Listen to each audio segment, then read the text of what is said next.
Alright, so this example problem combines a lot of different facts here. It says let f of x equal 2x cubed minus x squared plus 2x minus 3.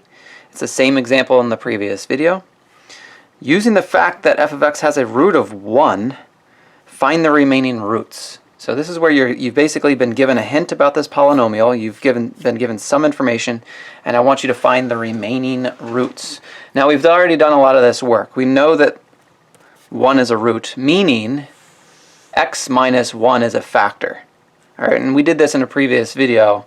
So what that means is f of x is really equal to x minus 1, and so I'm just kind of rewriting this from up above. We showed by polynomial division here, using these factor boxes, that x minus 1 times 2x squared plus x plus 3 is in fact f of x.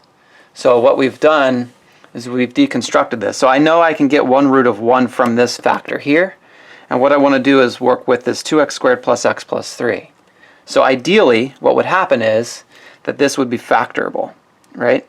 Well, it turns out this is not factorable. If I tried to create this little diamond and box thing, I'd be trying to find things that multiply to 6x squared and add to x, right? First term times the last term that goes up top, middle term goes on the bottom. What goes here and here? Two things that multiply to 6 but add to 1, not going to happen, right? So what happens here, if I cannot factor this part is a quadratic.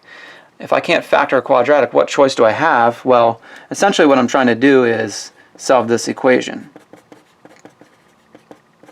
Okay?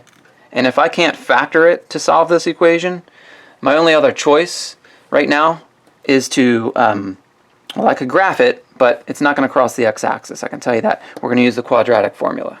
Okay? So x equals the opposite of b. b is 1, so negative 1.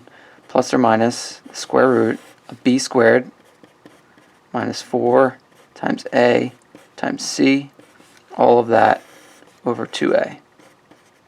A is 2, b is 1, c is 3, so I've plugged all that in. I do have some other videos on quadratic formula if you forgot.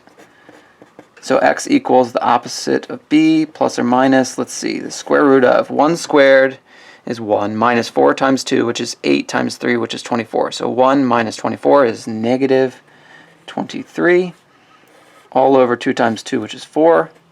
And then I need to simplify this, so x equals negative 1.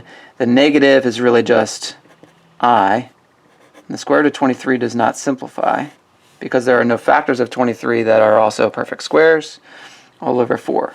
So the question asks find the remaining roots. So my remaining roots would be here. So we can list all the roots. If I wanted to list them all, I would have 1. I'd have negative 1 plus I root 23 all over 4. And I'd have negative 1 minus I root 23 all over 4. And there'd be 3 roots, which always happens if it is a third degree polynomial. Okay? Now, not all of my roots are real, but there's 1, 2, 3 roots, and it's a third degree polynomial. That is always going to happen. Now, there is something called multiplicity. So sometimes you'll have like, and we've looked at this on a graph, so if a graph like it bounces off of the x-axis, there might be a root that has multiplicity too, and you'll see that in different examples as well.